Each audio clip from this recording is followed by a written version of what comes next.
K-12 budget. Let's see, make sure we have quorum. I know we have some people online. You can let me know, Rachel, who's online. I know Representative Landwehr will be online. Hubert's online, excellent. I'm sure we'll get, Kyle, Representative Hoffman went to a meeting. He'll be here shortly. 2, 3, 4, 5, 6. Oh, yep, we're good. We're good to go.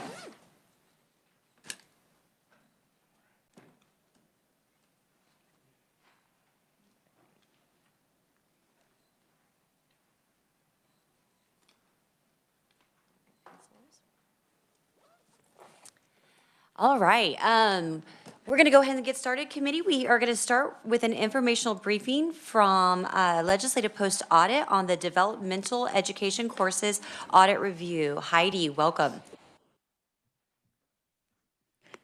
Good afternoon, committee.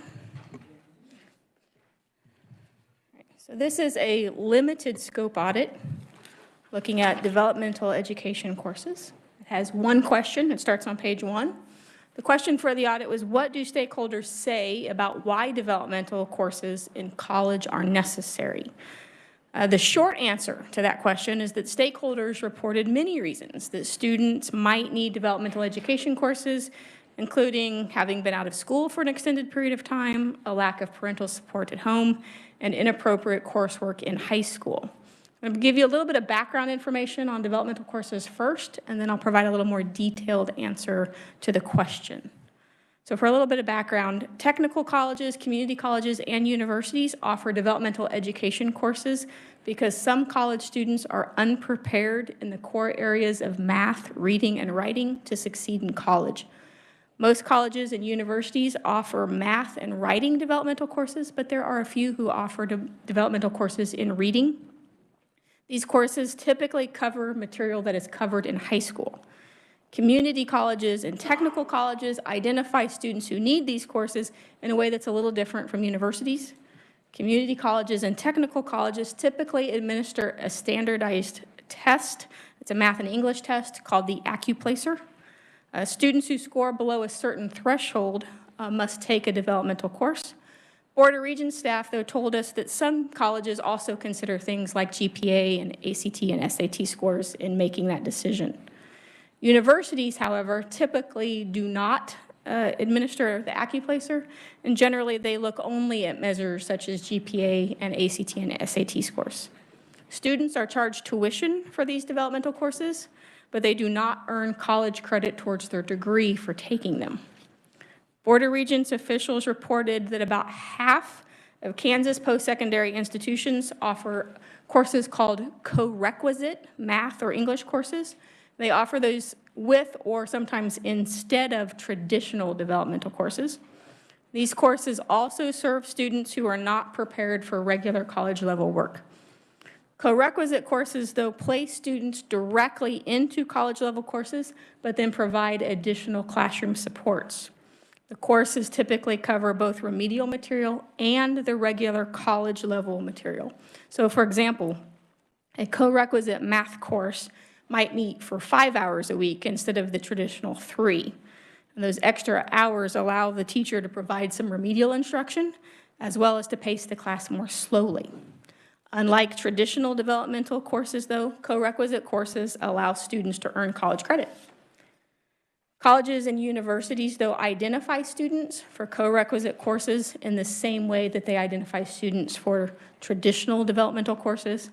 For the remainder of this presentation, though, I'm going to refer to both traditional developmental courses and co-requisite courses simply as developmental education courses. We also looked at the number of students who took developmental education courses. In the 2020 school year, a little more than 11,000 Kansas high school graduates were enrolled in at least one developmental education course. However, that number probably is a little understated. That's because older students who may have graduated more than 15 years ago may not have been included in that number. Additionally, several colleges and universities that offer co-requisite courses do not report them as developmental courses, and so that number is likely a little understated. I also want to note just a little more about that number. That 11,000 is just a snapshot. of the number of students who took developmental education courses in 2020. So if you are trying to understand what percentage of students needed a developmental education course, that number isn't going to quite get you there. That's because this number, as a snapshot, only includes the students who took the course in 2020. So if a student took a developmental course in 2019, they still needed to take a developmental course, but they're not counted here because this was 2020. And so if you're trying to understand that percentage, just be careful. This won't quite get you to where you're going. Unfortunately, this is just a limited scope audit. Due to some time constraints associated with that, we weren't able to really dig into that question to really understand what percentage of students need these courses. But we do have some additional information on those 11,000, and the figure on page 4 provides some additional information.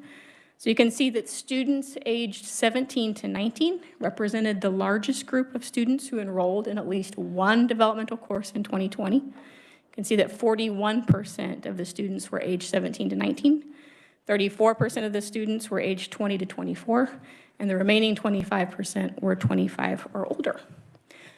So next, let's get into the details of the audit answer. So to start with, to answer this audit question, we sent out 2 surveys. The first went to about 340 post-secondary developmental education instructors. 144 of them responded, so that's a response rate of 42%. And given that pretty decent response rate, we think that the results are reasonably representative. But we asked instructors to report how significant several factors are in a student's need to take a developmental education course. The figure 2, which is on page 5, shows how respondents reported the significance of each factor. So as you can see in that figure, 63% reported that the length of time a student has been out of high school is a significant factor. Additionally, 49% reported that not being a native English speaker was a significant factor in the need for a developmental education course.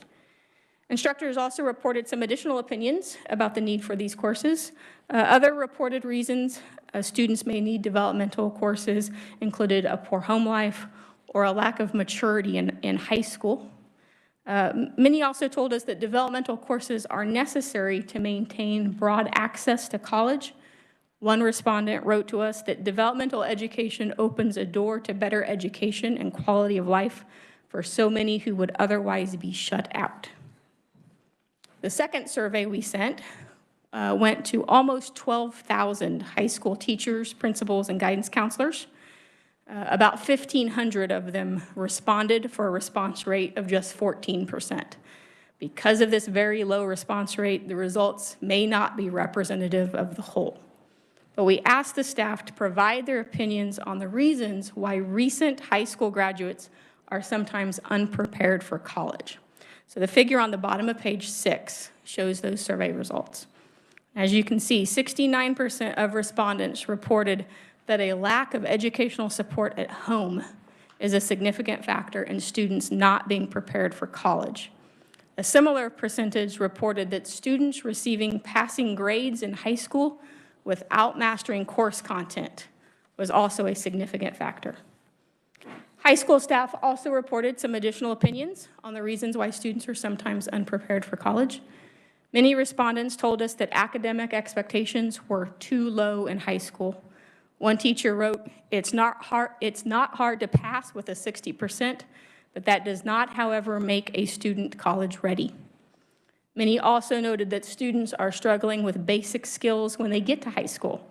One teacher wrote, the students are being socially promoted in elementary school, and they do not learn basic concepts.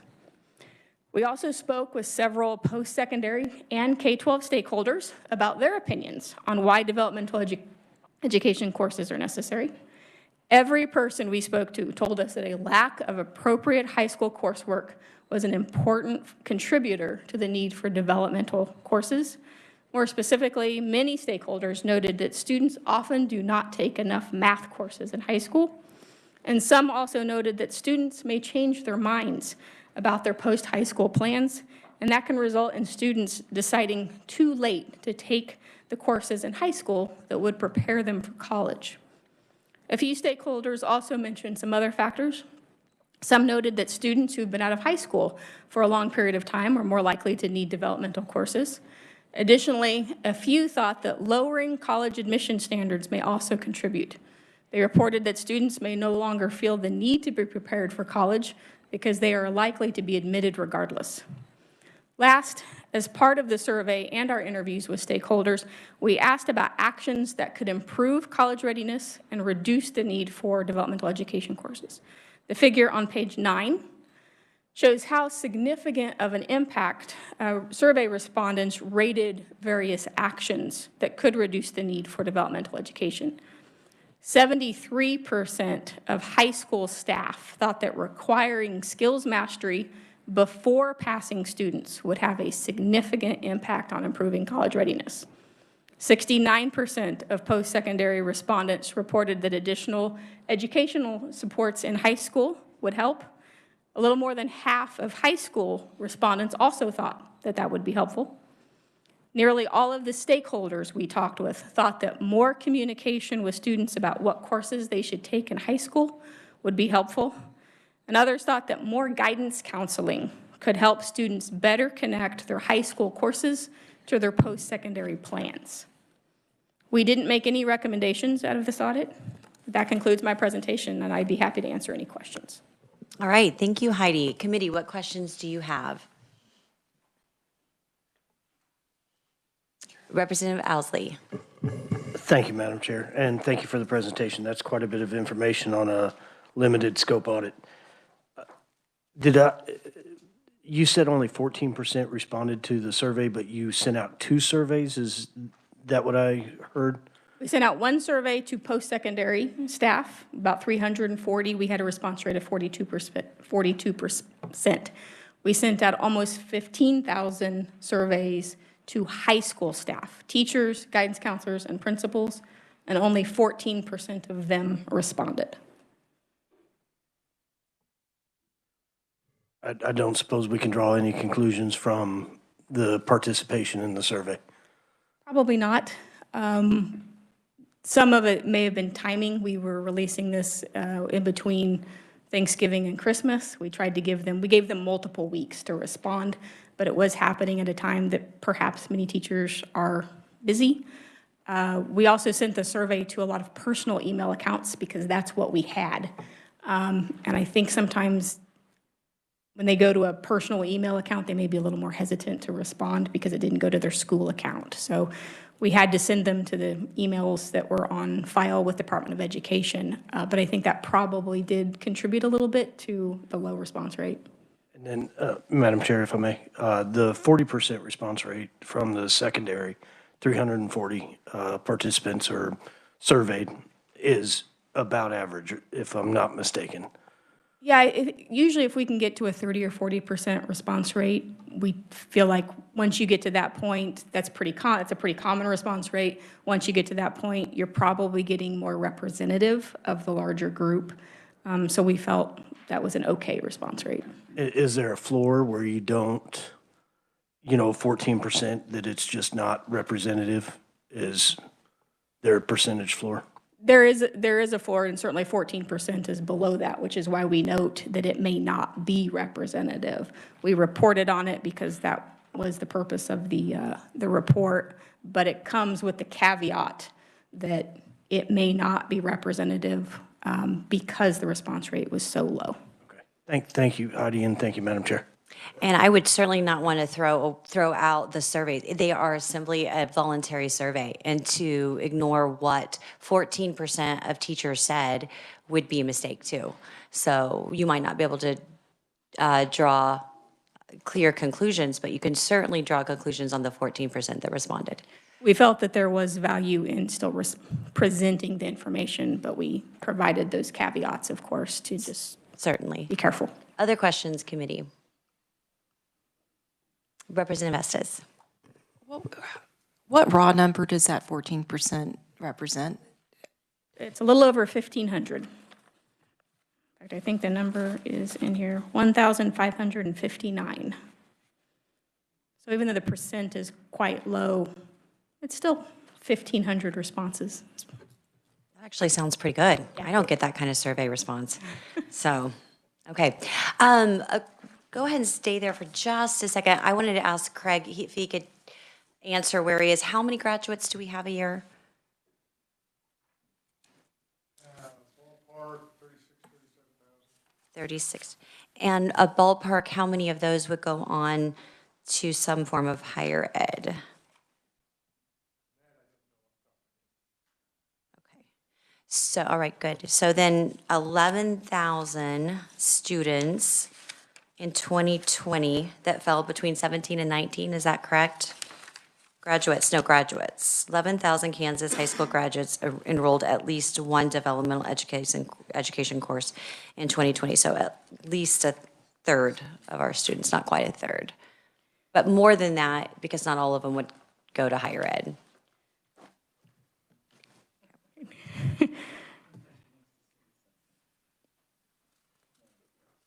She can say something if she wants. Sorry. Usually wait to be called on. Oh, okay. Yes, Heidi. Bottom of page 3, the very last bullet point, does provide some information that came directly from the Board of Regents. It still doesn't probably quite get to your question of, what percentage of students need to take these courses. But it does provide, it's a little more of a cohort analysis that they're running. So you can see 34% of students at the community college needed developmental ed, and about 10% of university students were enrolled in developmental ed. There's a few caveats on that number, some things that are noted there, but it might provide some context that is still missing because we can't provide that percentage of students who needed to take the courses. And committee, we also have representatives, we have Heather Morgan here from the Kansas Association of Community Colleges, and we also have Daniel Archer here from Kansas Board of Regents. Would anyone like to ask either one any questions about this? Yes, Representative Nguyen for Heidi. Thank you, Madam Chair. And I think I'm looking at it. On page 4, your graph on page 4, do you have the number of students that enrolled? Is this the 81% community college and 15% university? Does that explain where they are taking the developmental course? So out of those 11,000 who took a course, Kansas graduates who took a developmental course, 81% of them took that course in a community college. Okay. And similar to the other representative, what's that real number? Don't think we have that number in here. I can look it up, though, and provide it. But at the end of the day, the majority are taking them at the community colleges? Correct. Okay.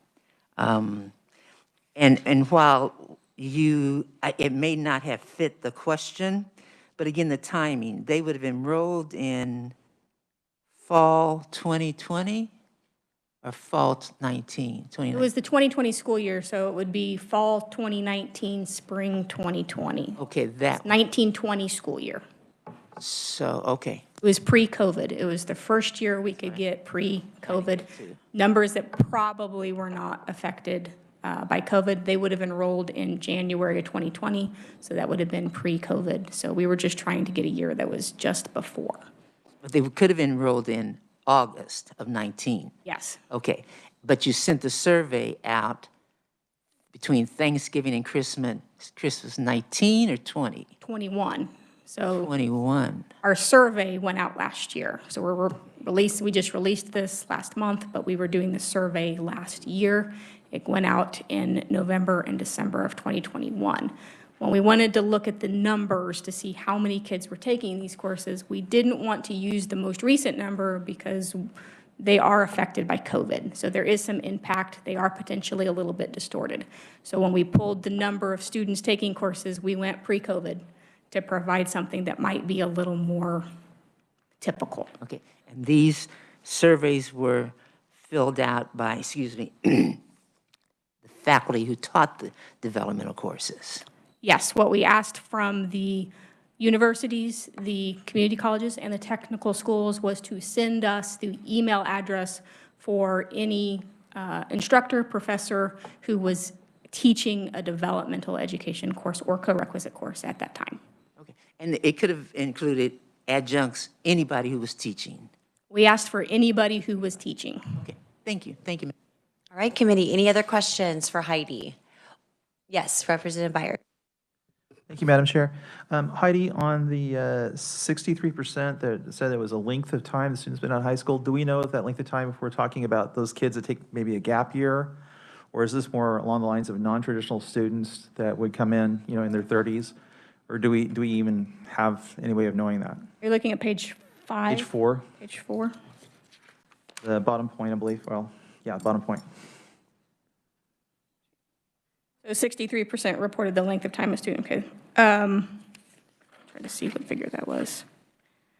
Yeah, they didn't necessarily specify why the student or how long the student had been out. So they simply noted that they just simply noted that the length of time the student was out did seem to matter. So you could probably presume that, the longer you're out, the more likely you are to need to take the course.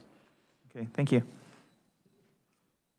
All right, well, thank you very much, Heidi. Thank you, Heather. Thank you, Daniel, for being here. Matt's here as well. Appreciate that. If you have any other questions, please get in touch with Heidi or Heather or anybody from K-Board. That would be great. All right. Committee, we're going to move on to our next item. We're going to be taking a look at Senate Bill 362. So I'll ask Nick to give us an overview before we open the hearing.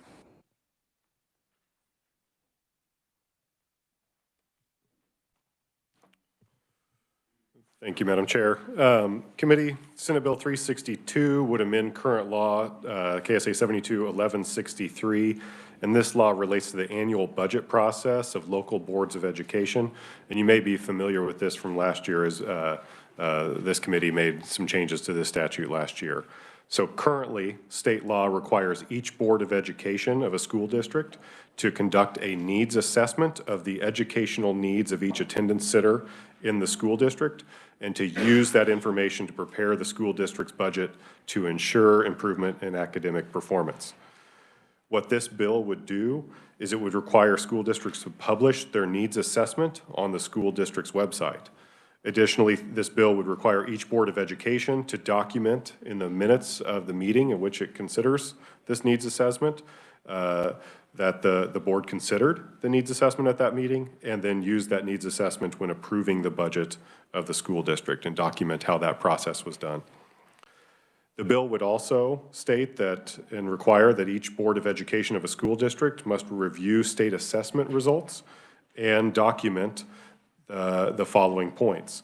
So the board must consider the barriers that must be overcome to have each student achieve proficiency above level 1 for grade level academic expectations, any budget actions that should be taken to address and remove such barriers, including recommendations of reallocation of resources, and finally, the amount of time the board estimates that it would take for each student to achieve proficiency above that performance level 1 on the state assessments if those budget recommendations are implemented.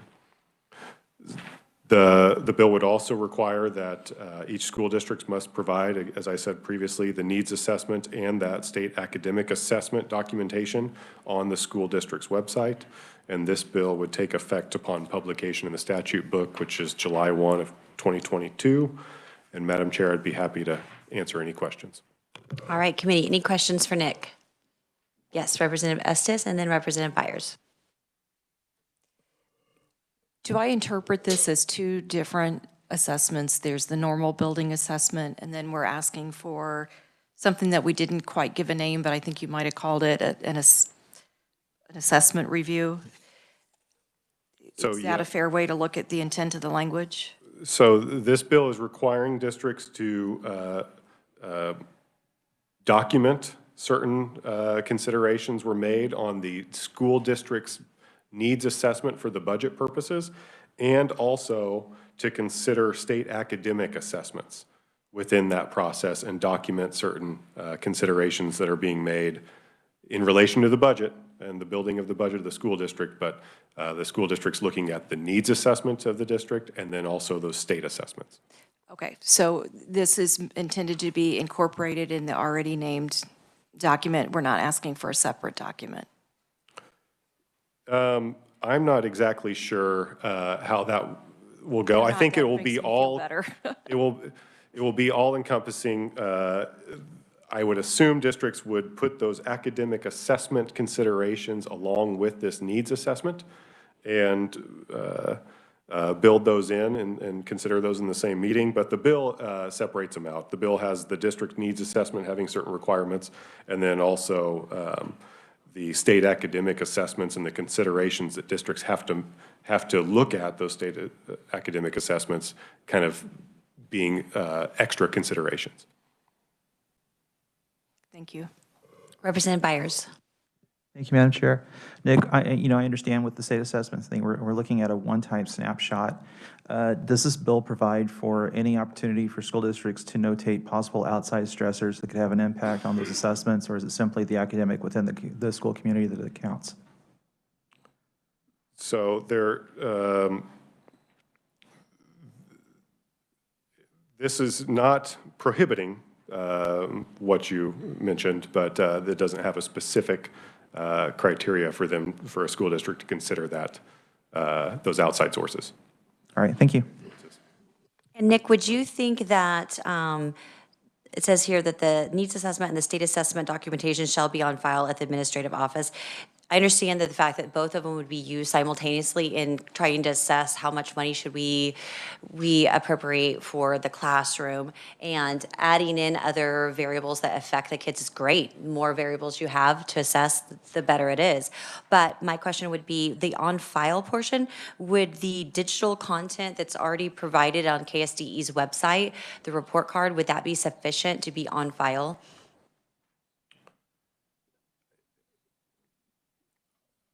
I would, if I would put on my school council hat, my school board council hat, I would say that the schools would be required to have a hard copy on file and then also have that information available on the website.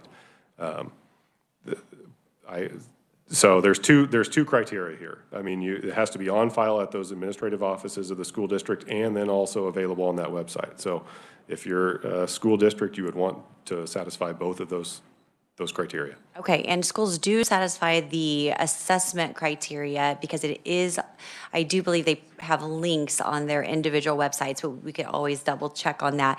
And then proponents or opponents could maybe speak to that too, on what the intent is of the bill. This is also requiring districts to note other things in addition to just the scores of the assessment. So the barriers that must be overcome for those students to achieve above level 2 or above, any budget actions that are recommended, and the amount of time that the board estimates for any proposed actions to have an effect.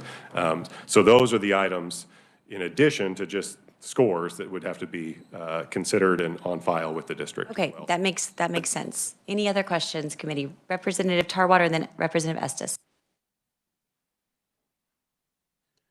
Thank you, Madam Chair.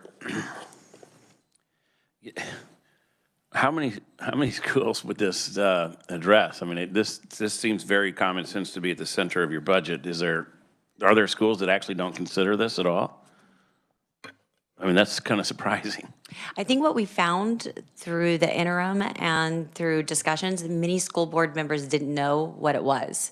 And that maybe that's just a turnover issue. And I think you might be able to direct that to Mr. Tallman and maybe also Mr. Traubert. Okay. Thank you, Madam Chair. Representative Estes. My question was kind of along a similar line. If I could maybe ask my question to Craig, if that'd be okay. I'm sure. And are there, before we do that, any other questions for Nick about the bill? Okay, thank you, Nick. And Craig, if you wouldn't mind, and if you could come up to the microphone, that'd be great.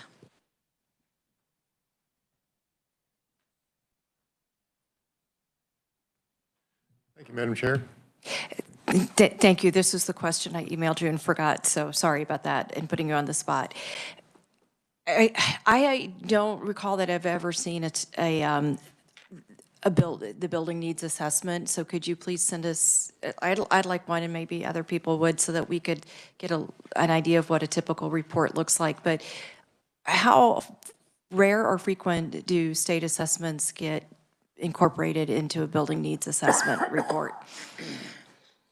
First, to clarify, there is no specified document for a building needs assessment. Now, I'll tell you, right now, that's going to change after this bill, even though it doesn't call for a specific document. Visiting with superintendents about it, as well as others, their request is, give us a document that covers all this. So we're developing that now. And state assessments will certainly be incorporated in it as the bill calls for. Thank you, because I tried to find an answer and I got, all I could find were nebulous nothings, so thank you. I probably should just stop. We do have it. Last year when we had a hearing on it, Mike O'Neill provided us the needs assessment because we were all said the same thing, what's the needs assessment? So I do have a copy of it. I don't have it with me today. And We have a list of suggested questions. okay, yes, it is a list of, right. But that's what I took as the needs assessment. I don't know. Okay. All right, thank you. Oh, yes, hold on. Representative Nguyen. And thank you, Madam Chair. Exactly, where do you find that? I mean, we found it as after the last bill.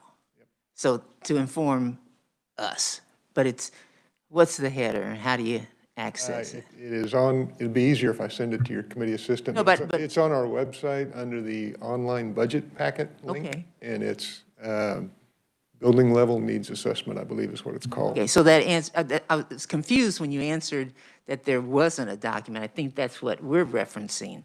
Yes, that document has been out for quite a while, and it's simply a list of here's some questions you might consider. It's not you must do these, or these are the be-all and end-all. They're Right. certainly not if you read through the questions. Okay, so that was asking for clarification for your question, because we follow a form. I don't know if that, that is not the document, but we follow that form. Nick, tell me, doesn't the statute require them to use the needs assessment?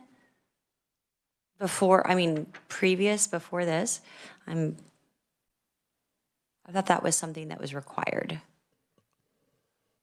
Yes, current statute does require each Board of Education to conduct an assessment of the educational needs of their attendance centers, and then use that when preparing the budget of the school district to ensure improvement in student academic performance.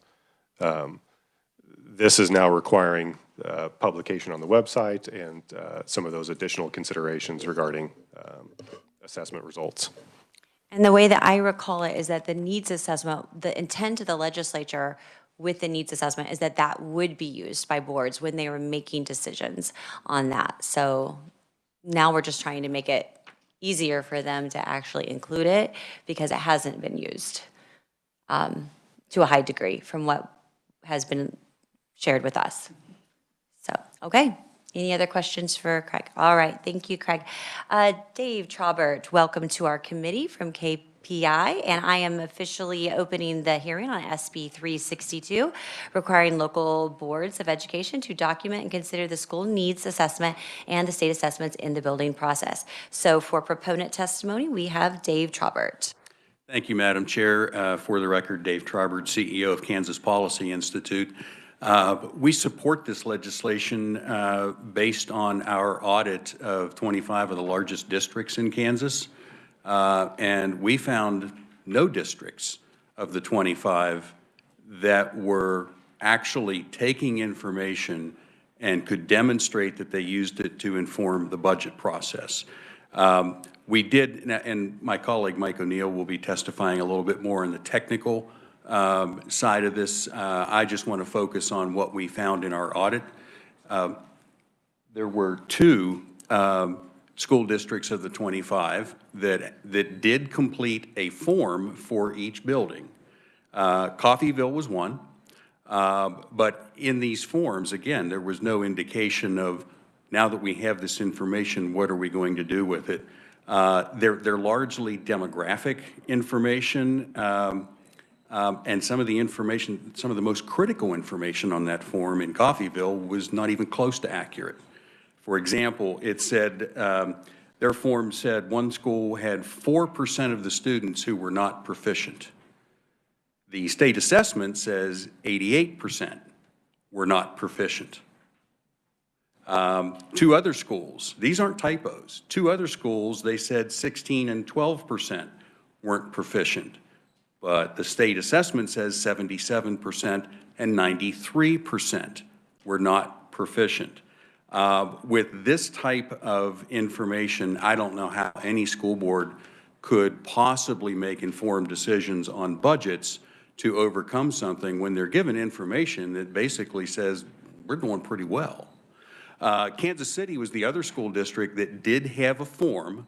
They used the KSDE recommended form. They filled one out for every building. It does not specify anything about achievement levels. There was a link to the state report, which isn't exactly clear unless you know how to read it. There was also some pretty misleading information on those. I'll give you one example. For Schlegel High School, quote is in my testimony, the report said 10th grade PLC, and I don't know what that means.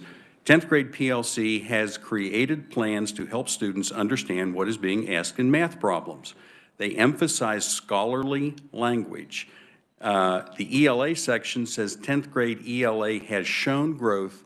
PLC practices are improving. 3% of the kids in that high school are proficient in math. 3%. 6% in ELA. How is the majority of students in that high school expected to understand scholarly language when 63% aren't even reading at grade level? That was the good news, Coffeyville and Kansas City. Next, we had 5 school districts that openly defied their need to follow state law. Blue Valley's lawyers said they don't maintain a report. State law doesn't require a report. I've done budgets for organizations my entire career, at least one every year, and I've been around a long time. It is not possible to do a budget for any size organization, let alone one as complicated as a school district, without putting anything down on paper. It cannot be done responsibly. I know that from personal experience. Even on our small nonprofit, we have supporting schedules, we have documentation. Our board asks for it. It's not there. Gardner, Edgerton paid their outside lawyer. They went and spent money to avoid giving us information. It was pretty clear going through this whole exercise, I might say, that some school districts didn't even seem to know what we were talking about. It was really disappointing.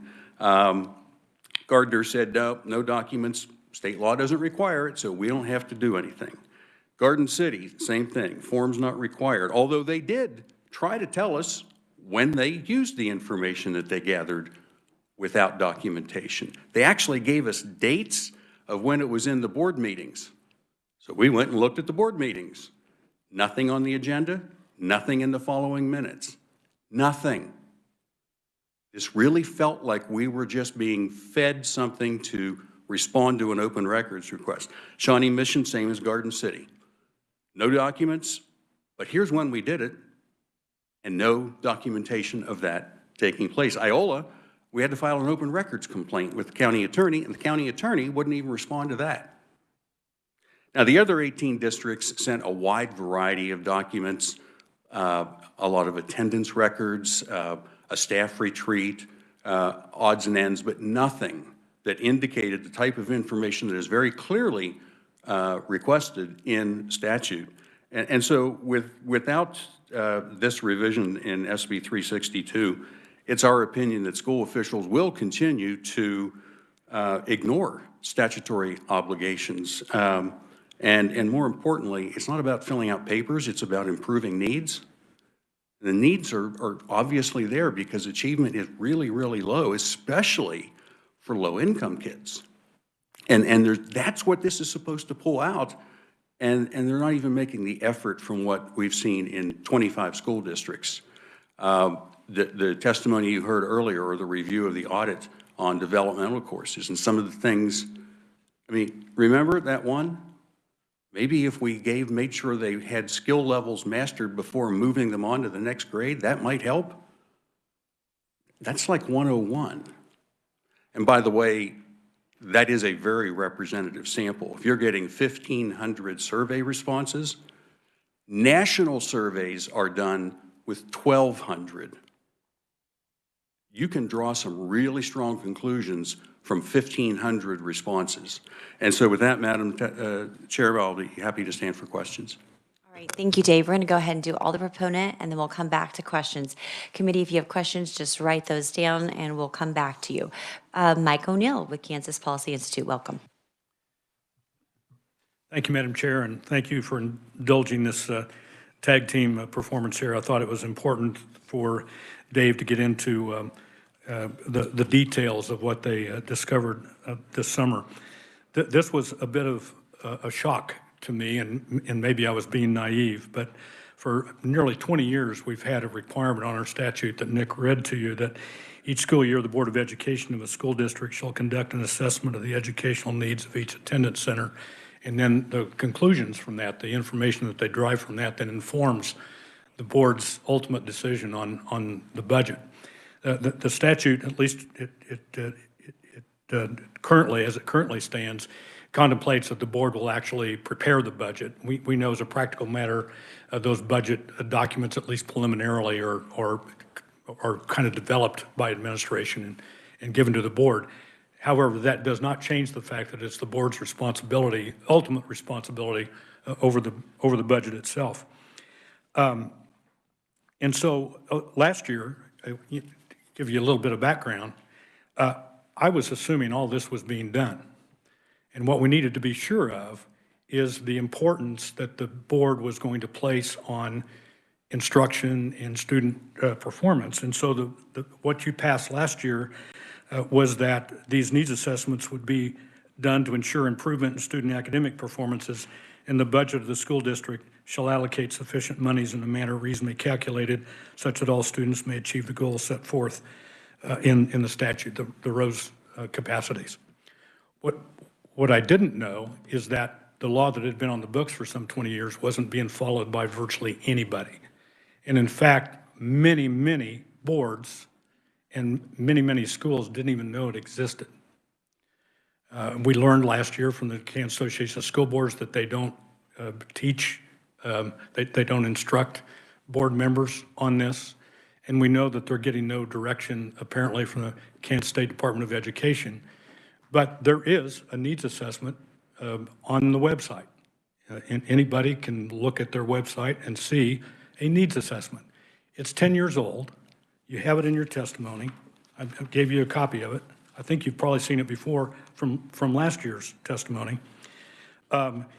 It is a little outdated, but it contains 7 categories of areas where you need to do a building-based needs assessment and then have that inform your decision. What the Kansas State Department of Education does provide is an accounting handbook for USDs. And in that handbook, it says, although all other functions are important, the functions, this function, instruction, acts as the most important part of the educational program, the very foundation on which everything else is built.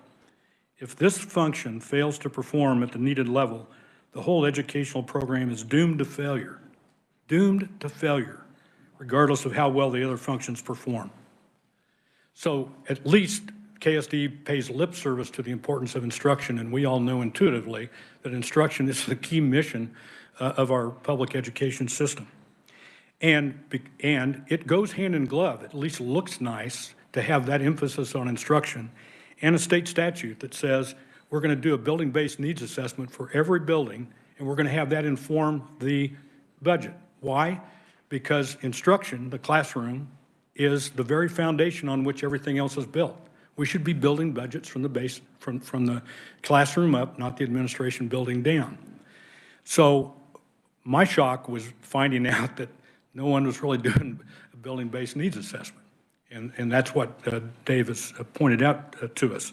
And so now this bill helps flesh out what we need to see happen.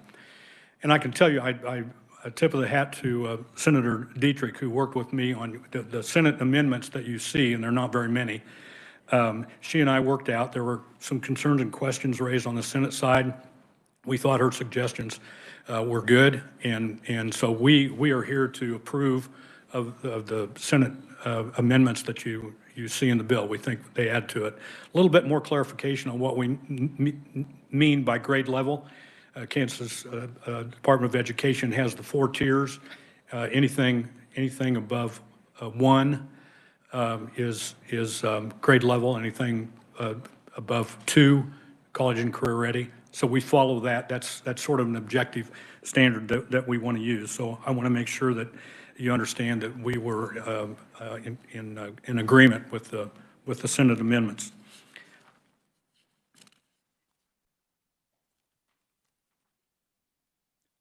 Sadly, if we don't tell the department, if we don't tell the schools what to do, they're probably not going to do it. And so to Representative Tarwater's point, this seems to be just intuitive. And I thought the schools had probably been following the law for 20 years, and they haven't. So we need to trust, you know, the Reagan trust but verify. We've been trusting for a long time, but we didn't verify, and we should have probably verified.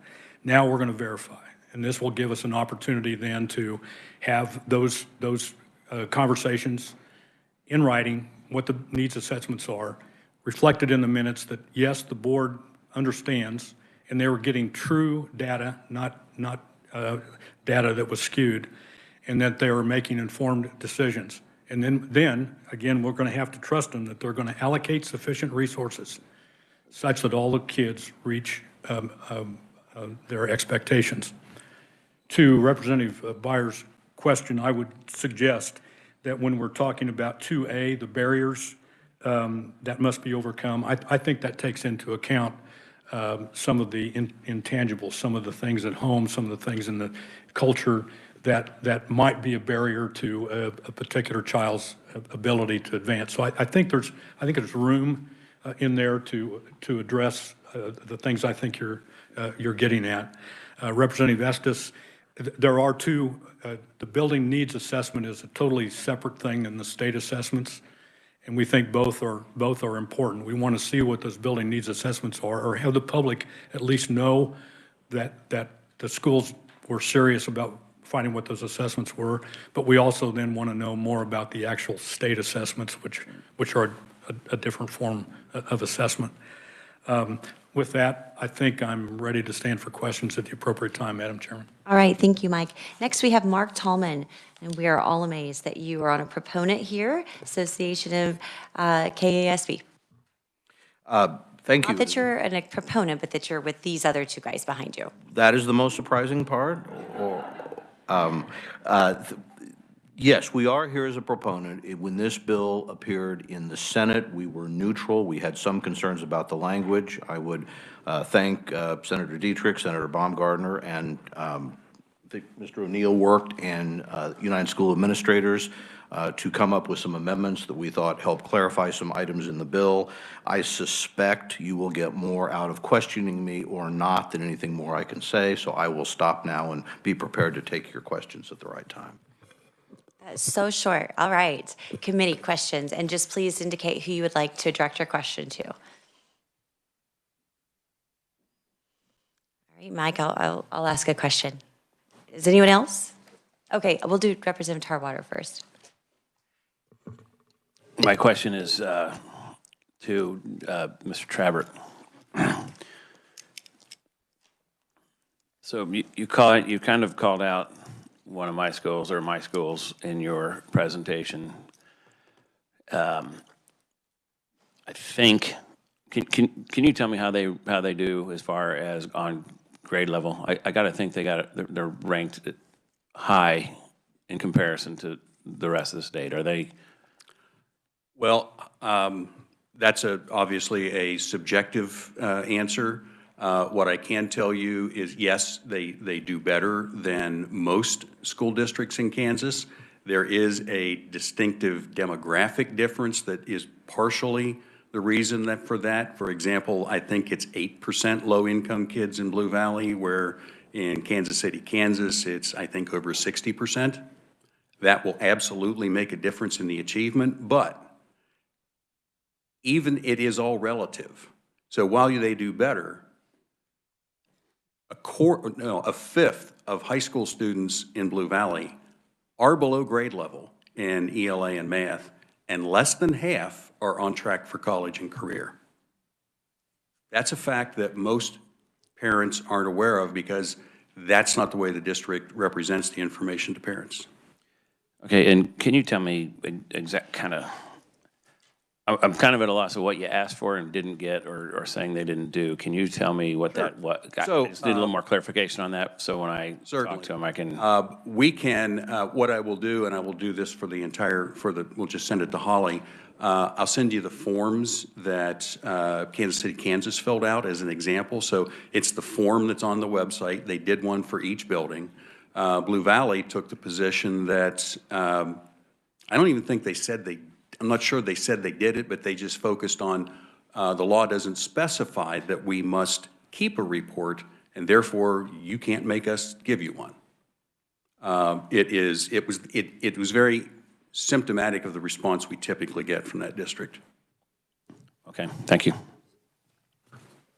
All right, Mike, you're up. Okay, you had mentioned that you worked with Senator Diedrich, and I'm looking at the first page of the bill, and it would be lines 30 and 31, but I'll go ahead and start at the full C. It says the amount of time the board estimates it will take for all students to achieve proficiency above level 1.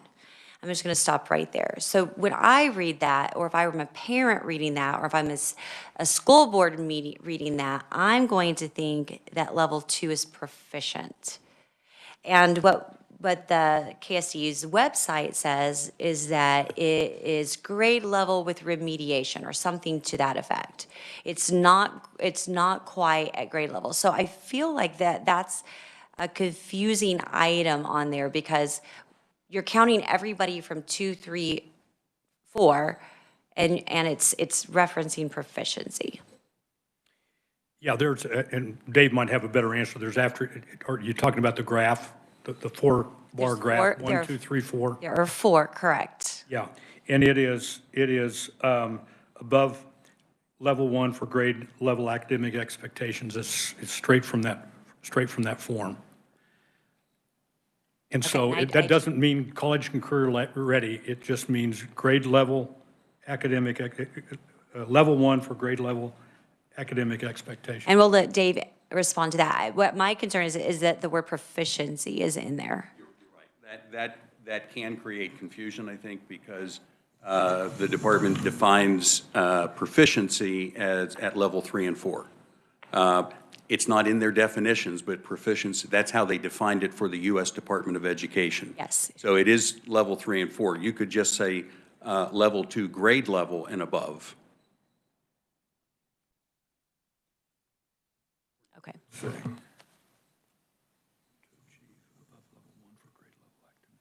Yeah, you could just take out the word proficiency. Above level 1 for grade level and on and on.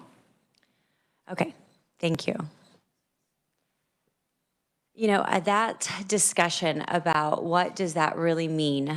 What does that mean in terms of the cut scores and how do we interpret that for those students that are falling in just that one category? And everybody that's not in that one category, they're good to go, not good to go. Just concerned with how that could be interpreted, perhaps overall. My other question is for anybody that might have this, but I don't know about you, but when Representative Usds shared with us a few weeks ago about a school in her area that had a 1%, 1.6%, was that in math, and that would have been in levels 3 and 4, proficiency. And then we're looking at the testimony that's presented right here, and I see a school that has 1%, and one year they had a 0%. That scares me. We know there are variables that affect kids. We absolutely know that. But despite that, every kid has the ability to learn, and a tool, even though it's a one snapshot tool, we do it all the time. And I believe kids could do better. Representative Dave, would you like to comment? I am not an elected official. Yes, and that is, you're absolutely right. In fact, the at-risk weighting that is provided is supposed to be used for those purposes. Whether it be academics or it be, as Representative Byers pointed out, some other environmental type issue, that's what the money is there for. And I would remind the committee that the legislative post-audit came out with a study in 2019 that said most of the money that they looked at, most of the at-risk funding they looked at, quote, was not being used in accordance with state law.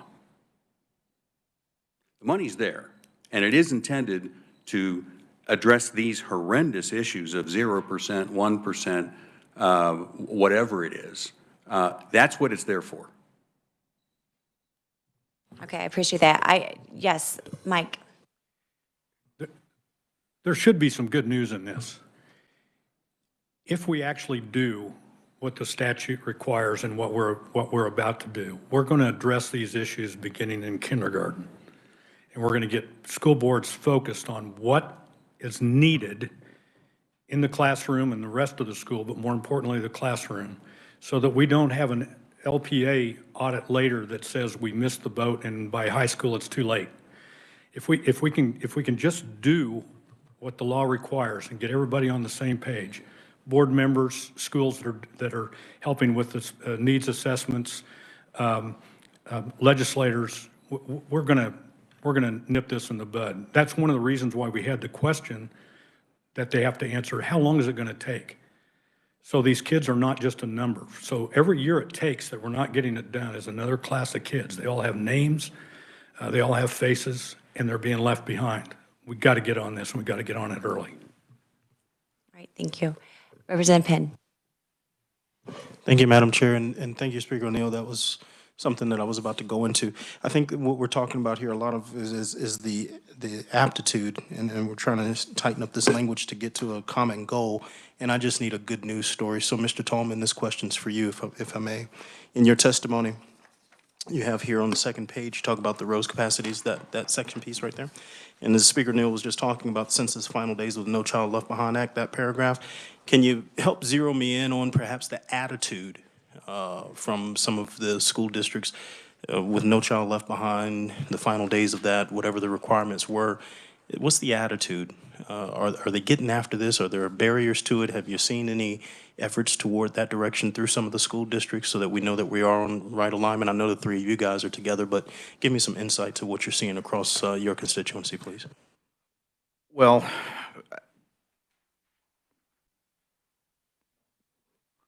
since I was brief in my initial remarks, if you'll allow me to maybe expand that, tell you a little bit about what I'm thinking in that area. If I may interrupt you. Sure. 1 second. And maybe Madam Chair, I told them I was going to be nice today because they had baptisms in the family this weekend. I wanted to get him at least on the right page. You're always nice to Mark. Actually, you are. So here's I think the challenge that we have. I want to perhaps respond a little bit to the suggestion of how we got here. It's true that as over the last several years, as this issue has become more visible in bills that Kansas Policy Institute has introduced, I would talk to members and basically say, so have you done your legally required building needs assessment as part of your budget? They would often look at me and not quite know what I was talking about. When I would explain what you're supposed to be doing is using data, looking at how your kids are doing, looking at that response, trying to use your resources to get better, then every board member would say, well, yes, of course we do that. So I think our confusion, and maybe I have to take the blame because my job, I guess, is to help explain to our members what you want is, I don't think anyone was not wanting to do this. I think what we didn't agree on was that there should be a formal process leading to a document that could be posted to guide that. Now, we're supporting this because I think we believe that this process, tied with other things boards are doing now, should continue to put that focus on improvement. I don't know, I have never met a school board member that didn't want all their kids to do better, that weren't concerned about their students being left behind, that weren't concerned about the gaps we have across students, that didn't know students in poverty face more challenges that they have to respond. Now, one thing that I think has happened, better or worse, you talk about the end of No Child Left Behind. My perception is that policymakers, teachers, parents thought No Child Left Behind put too much focus on assessments, state assessments and otherwise, that it stifled teacher intervention, or all these things. We heard that all the time. We heard that when we went to community meetings. This is Mark Tallman, not a teacher, not an educator, not even speaking for my association, is that we without meaning to, de-emphasize that aspect too much. And then, in other words, the idea was, we've kind of been freed. We don't think that's the right, we're going to try other things to get there. Now, you couple then that with one other thing that I've debated, shared with this committee many times, that I think our members also felt that their ability to respond was then hindered by the financial climate that they were in. And so what I hear from members is that the combination of No Child Left Behind transitioning into the Every Child Succeeds Act, the different emphasis that plays, tying that to the efforts around Kansans Can, receiving money under Gannon, has all created a hopeful environment. Now, here's the problem. Many now are deeply frustrated and concerned with the setbacks that have happened because of COVID. So there's a feeling that we were poised to make progress. We all agree we want to do that. Now we've had a setback. So we have to recognize that setback and then get beyond that. So I think what we hope happens in this bill is a budget process that gives you more confidence, more agreement on a documented system that then ties with what every board should be focusing on as part of its whole school improvement process. Look at the data, and we would say look at all of the data, talk about what has to be done to overcome those barriers, make not only budget allocations, but other decisions to do that. So I guess, you know, we're here because we're hoping that this can be one part of an effort to respond to these concerns. Thank you, Madam Chair. I will hinge on the hopefulness, and I believe that, would you like to speak to that as well, sir? Yeah, I would, and thank you. I agree with Mark that, and we don't doubt that there is an honest desire to improve among school board members, but I'll share with you some information that I think might explain part of the disconnect. In the last week, I've spoken with new school board members in 3 different districts around the state, and one of the first questions they asked is it true that the school superintendent runs the district, not the board? I said, well, of course not. Where did you get that? Well, that's what we're told, that we're there to support the superintendent. And it's, I mean, any organization, the board of directors is in charge. That's certainly the way with, I have a board of directors, I do what they tell me to do. We're responsible for implementing it, the day-to-day, but it's the school board that is in charge. And it would be perhaps really helpful if KASB would reinforce that with all the new school board members, that they're responsible, they're in charge. The superintendent, the staff works for them. Because I think that part of the issue is they're not getting the information. Yeah. All right, thank you for that. I appreciate it. Mark, did you want to comment? We're going like back and forth, real casual. Well, I mean, I guess I can, I am no longer invited to be part of our new board member workshop presentations for whatever reason, probably partly timing. But I can tell you that certainly our effort in working with new board members as they're coming on board, and we've been meeting with hundreds of them, is to explain that the board is in charge. They are in charge of setting the vision. They are in charge of hiring the staff to carry it out. They are responsible for evaluating that staff and those results. They are responsible for setting the budget direction. So I'm not sure there's a lot more that we can do there, but I will tell you, because we sometimes hear from probably the same board members, is their feeling or the perception is that maybe their colleagues in the past have had too much deference to the administration, and they're frustrated with that. So we know, because a lot of what my colleagues are doing this time of year is going all over the state, meeting with school boards and their new members to do things like goal setting or board superintendent relation. I mean, those things that's very common to do. And right now, because we have had a lot of new board members coming in, either looking for their role or elected, because frankly, they were concerned about something and want to know, well, how do we're trying to do that. So certainly we try to reinforce that, but I think we also try to reinforce the idea as a board, the decisions are made, just as in the legislature, by a majority of that board. So as an individual board member, you have no power until you get 3 other people to agree with you. And then when you do that, that's when you have the ability to set that direction. So I think we do things, to try to suggest, how do you work together as a team? Because it's a little different. We've got 7 people working together than 125, for example.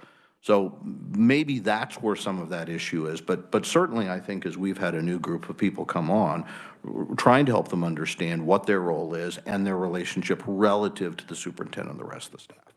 Well, Mark, coming from a city council, I can tell you it's a lot easier to work with 7 or 9 people than it is 165 plus 1. So anyway, good. I appreciate that. Representative Usds? Mark, may I start with you, please?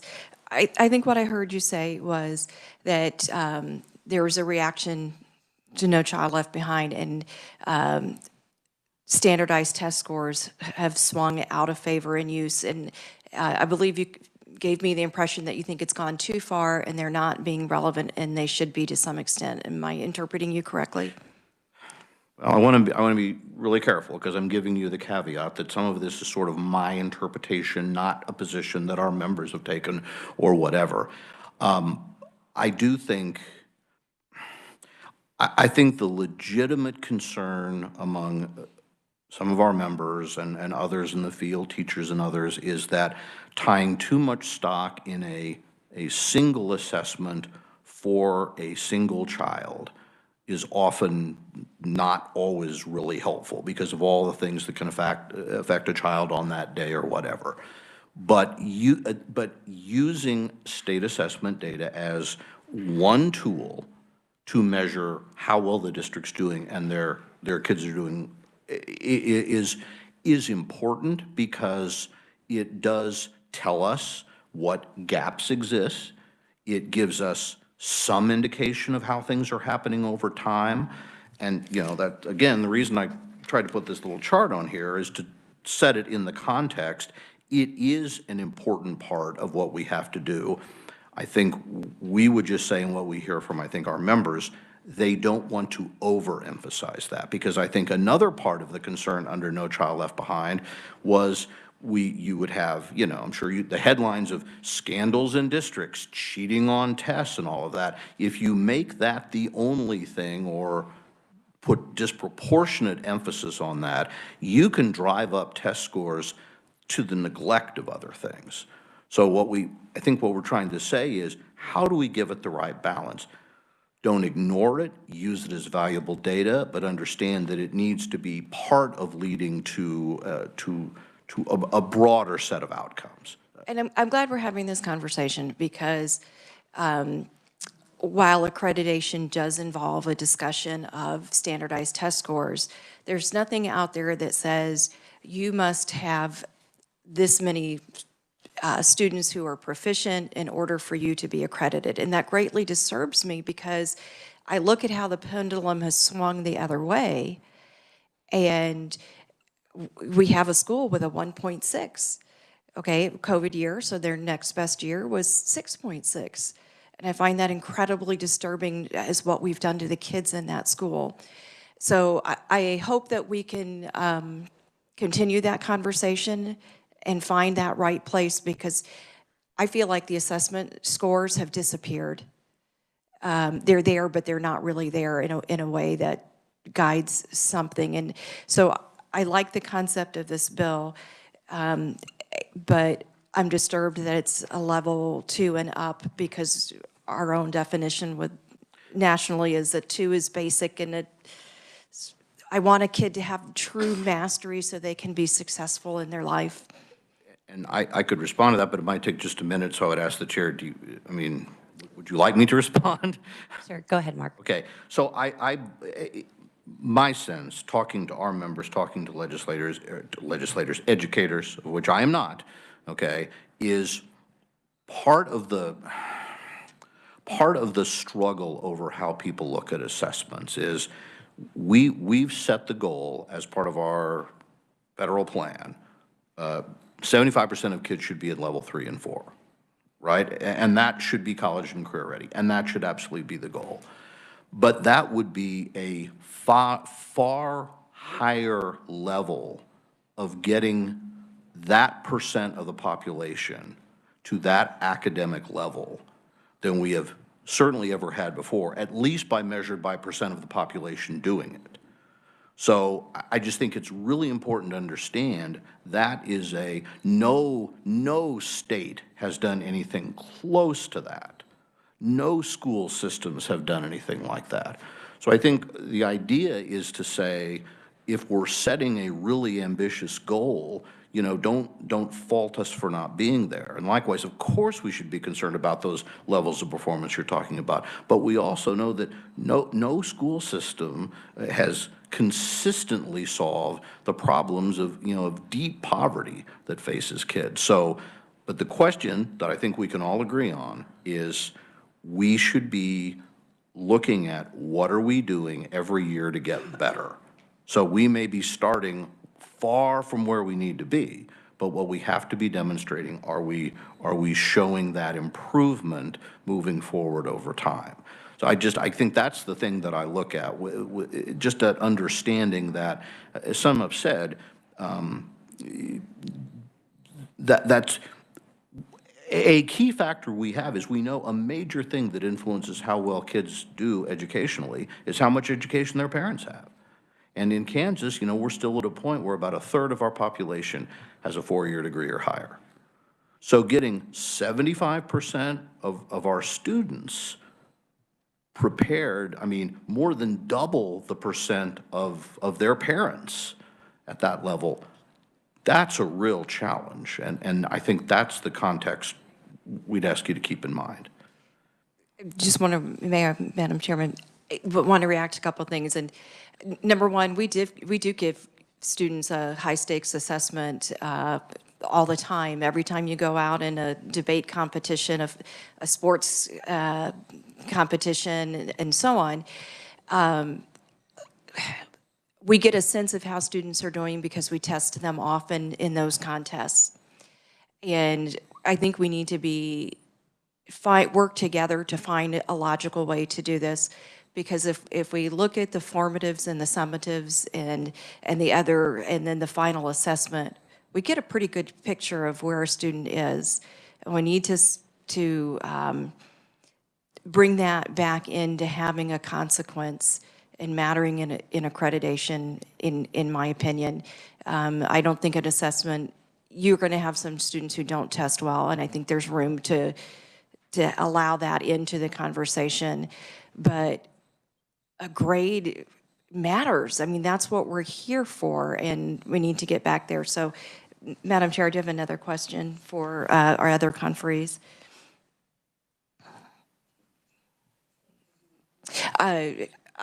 This one really is for whichever of the two of you who wants to answer this question. I see here in line 20 that the board shall review the state assessment results.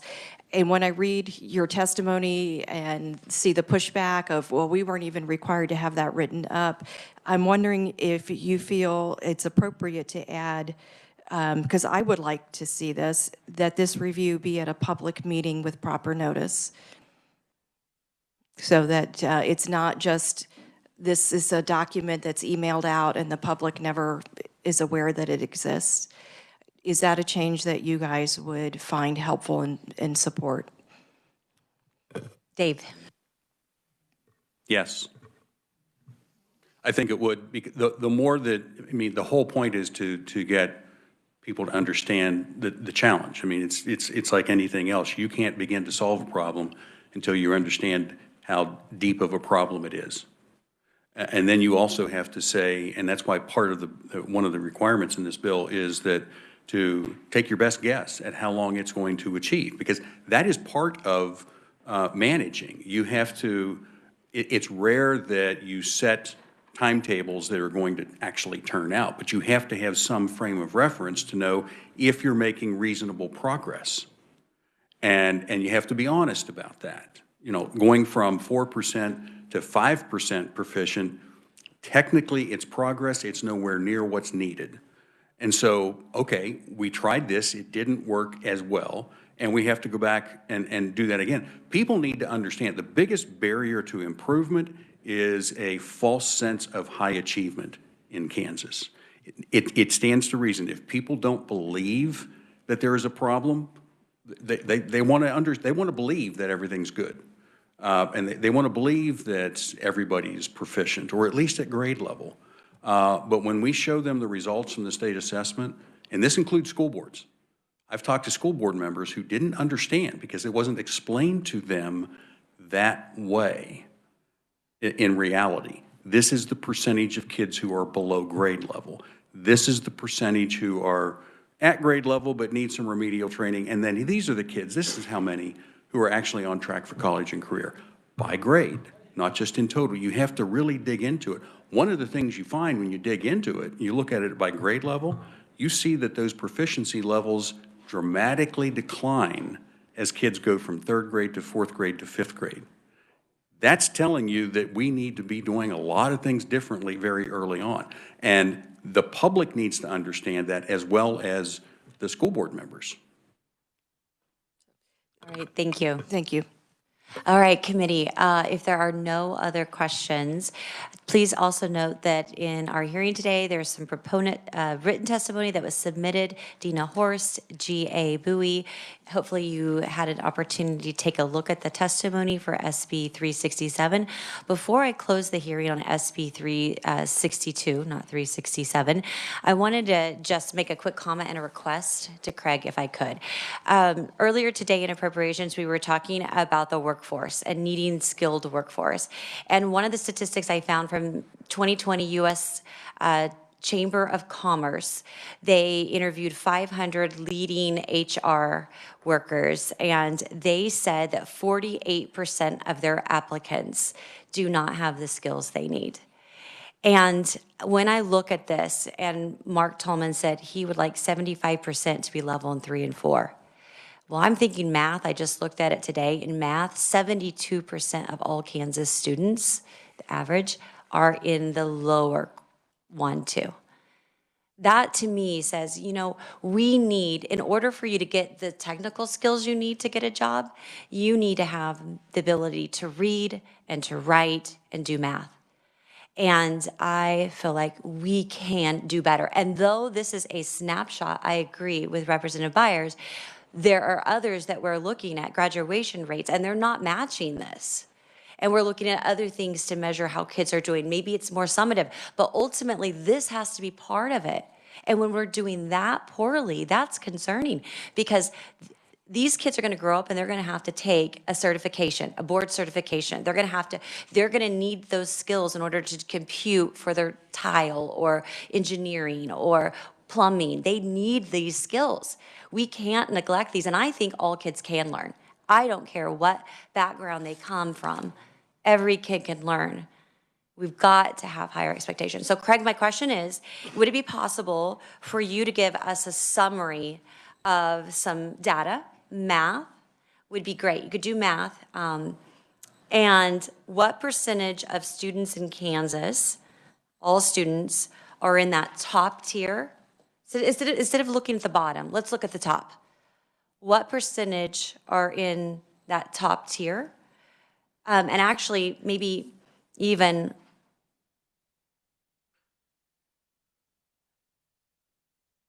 and then the second tier after that. And actually, I could do that. I think I was thinking of something a little bit different. What percentage of students are the top 10, out of the top 10%? I don't even know what I'm saying anymore. I think it's been a long, yeah. Well, I could look that up as well. The top 2 tiers of what percentage. I completely lost my track of what I requested. It has been a very long, I left my house at 5:45.